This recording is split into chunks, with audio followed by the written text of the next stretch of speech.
It's awesome. Alrighty, today we're going to mess around with Section 8, the GT500. Today what I want to do is I want to do some testing just to see how much boost it's generating with a 20% lower and a 2.7 upper to see if it even pulls the blower properly. I suspect it's going to have a bunch of belt spin, honestly. But I want to see if it doesn't spin, the belt.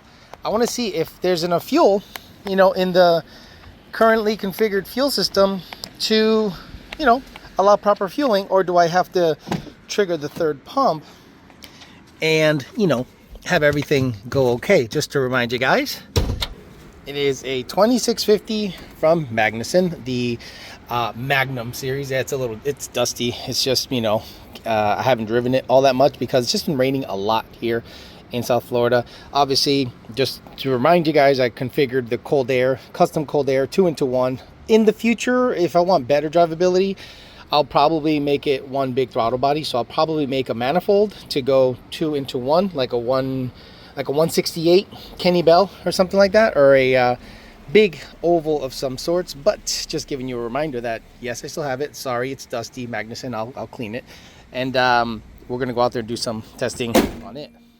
So the goal is to go get some ice because it's hot out, right? So it's summertime, it's hot. I don't want to, you know, risk any damage by having IATs over 140, as you hear the intercooler pump kick on. I want to make sure that, you know, it has the best shot possible. I just remembered the clutch got stuck on the little amplifier. I just went to manipulate the clutch, and I'm like, oh crap, I got to take out that little amplifier that powers these speakers because it got in the way and it got stuck. So I got to do that. Okay, I got 5 of these guys. 1, 2, 3. Yeah, filming and doing work, not fun. But it's better than having friends. This is way better than having friends. I don't have to deal with anyone's personality but my own. Let's go out to Mexico, try to make one hit out of these 10 bags.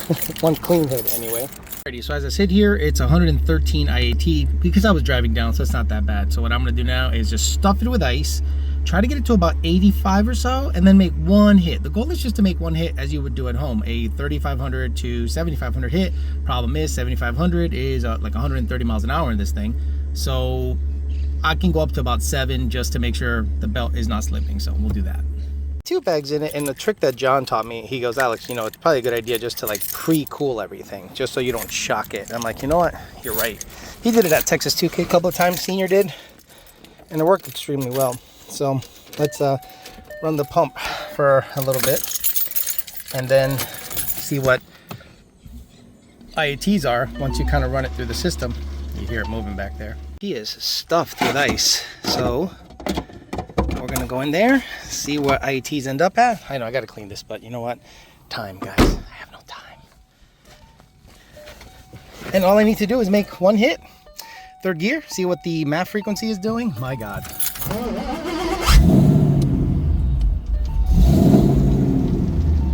Listen to that ice move back there. Hell yeah. Listen to that.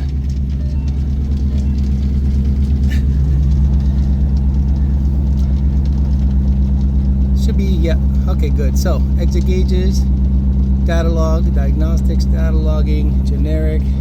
It looks dirty than it is, but it's quite dirty. I'm not one of those guys that keeps their car 100% clean. Again, this car has to earn its cleanliness. Do you know what I'm saying?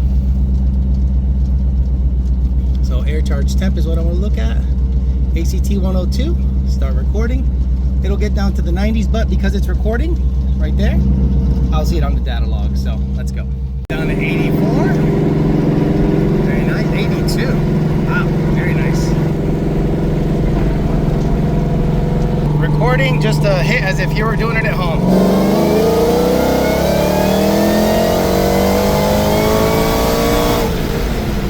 Jeez. I didn't feel belt slip, but I definitely felt the cams doing something weird, and I think the log will verify it. Air charge temp. 90. So the ice tent works, thank God.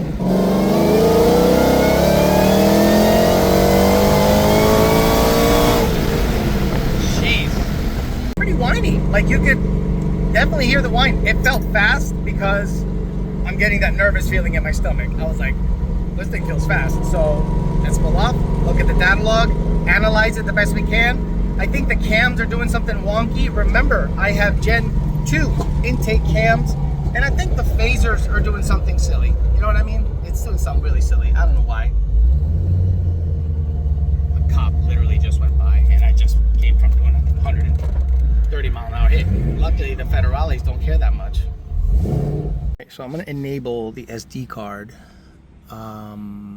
Couldn't connect key on, just forget that.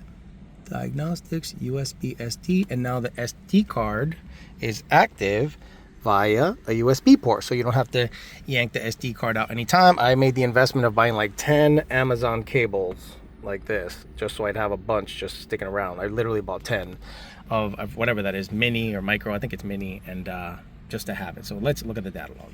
A lot of data to process, but I think you guys will kind of like understand where I'm coming from. So real quick, one definitely has belt slip. So how do we find that? So let's just eliminate everything except air load, and let's look at RPM and MAF frequency. MAF frequency is, just think about the velocity of the air going across the map. So boom, you see how it flatlined up top? It's climbing, dips. I'll show you why it dips. Climbing, dips, then flat, meaning it's not climbing, meaning with RPM, it should still be climbing. Remember, I've shifted this car at 8,200 RPMs. Max RPM on this data log was 7,100. Come on, don't make me look bad. Come on, there, 7,100. So it's seeing belt slip. Come on, there you go. It's seeing belt slip above 6,600 RPM. So I'm gonna have to mitigate that by 8 rib and a badass belt.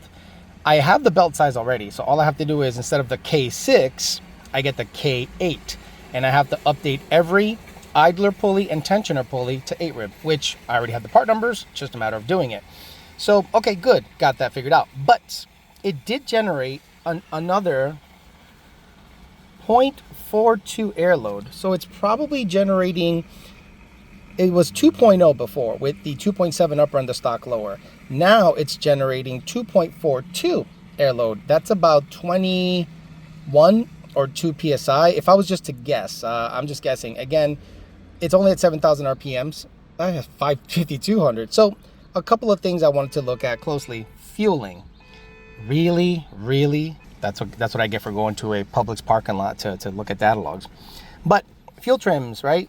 How I determine whether it's needing fuel or not, nice, very good. No crazy spikes. Remember, this is positive, negative, and it's like on acceleration, which is wide open throttle, which is what you want to see, is the throttle buried. Fuel trims are happy under that purple line, so very good. Now, air load going up and down. Down actually correlates with the MAF frequency.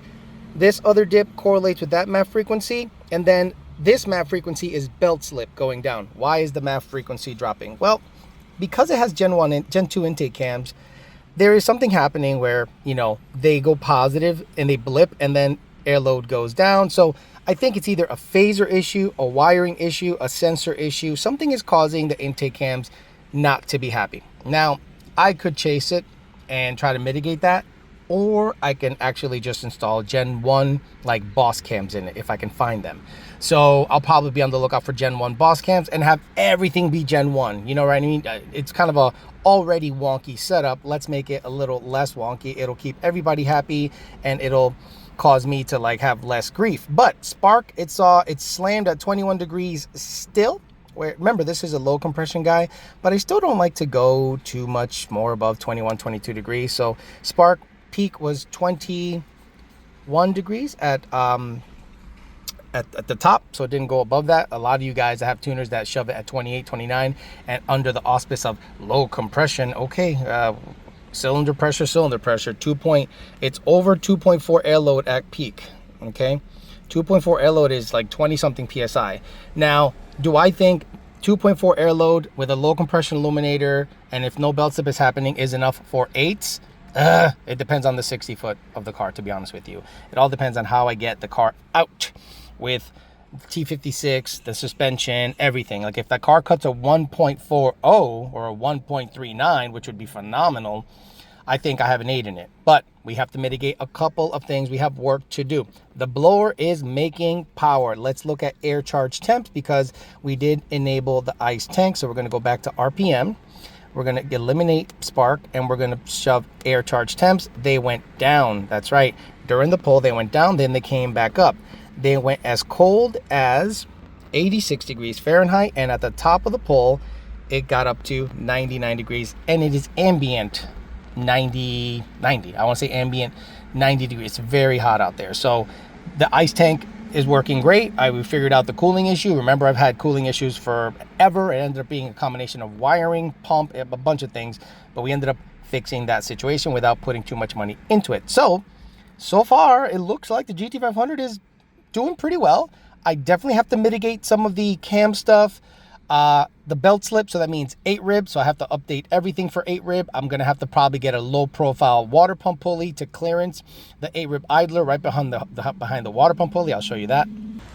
So don't mind this. So you see right there behind the water pump pulley, that water pump pulley, I had to cut that belt because of the front 20%. Remember, this has a 20% now. So the 20% had to drive, you have to cut 4 ribs off so that you can actually use the proper alignment for the stock stuff. But anyway, that's all there. So I have to update that guy to 8 rib. And is there belt dust? Yeah, it looks like it is belt dust. Old belt. That's old belt dust. That's not new stuff. I have to update these guys for 8 rib, and look at that, they're very close. So I'm gonna have to figure out the spacing. That guy has to be 8 rib width, and this guy, this ribbed idler also has to be 8 rib. And finally, that guy, that's right, that guy has to be 8 rib. So I have to buy an 8 rib grip tech. But the problem is, you see how it looks like it's close to hitting? I'm gonna have to find a way of clearancing that, unless the ribs go inboard a little more and share the load. But I'm gonna be honest with you guys, this blower is just killing it. It's not a lot of people, this is basically, think of it as the Roush blower Magnus made for them, except they have a different lid on it.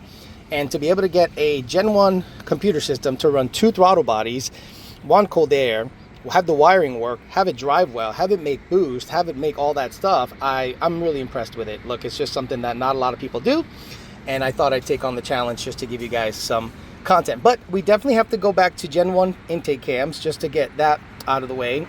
Definitely have to get 8 rib, and I think that's it. I think once we make a full hit, and maybe a green belt, or these blue belts that they make that are a little on the softer side, but they do it really well. But this setup right here drives extremely well. The 275 6015s are doing great. They actually hooked all the way in 3rd gear at 2.4 air load. So it'd be interesting to see what this thing would do 60 to 130 in 3rd gear. It'd probably do like a 5.8 or 5.7, which is plenty fast. If I can get it to hook in 2nd gear, I think this might have a 4-second 60 to 130 in it, but got to be careful, you know, going over 50 over nowadays. There's laws in the book in Mexico that make it extremely illegal to do what I'm doing. But this is all in the name of getting you guys content and data. So I'm happy. Now we're gonna go 8 rib, but not before that. We got to get the cams figured out, but not before that. We have to, yeah, I think cams should be first, so we can get back on Gen 1 cam timing, because right now it's wonky. Unless I'll show you the log to Junior, and maybe he has some saucy shit that I don't know about that might be able to help take care of that issue. If not, I'm willing to do the work, because it's actually not fun, but it's something to do. It's hot, no one's racing right now, so might as well get everything hammered out before I take it to the track. Fuel system is doing great so far.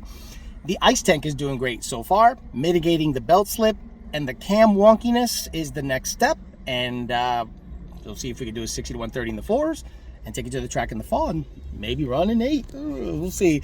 It might need a little help. It might need a little gas. I'll be calling David Vassar. You remember David Vassar? All right, so you guys can go fuck yourself. I'm tired of being nice.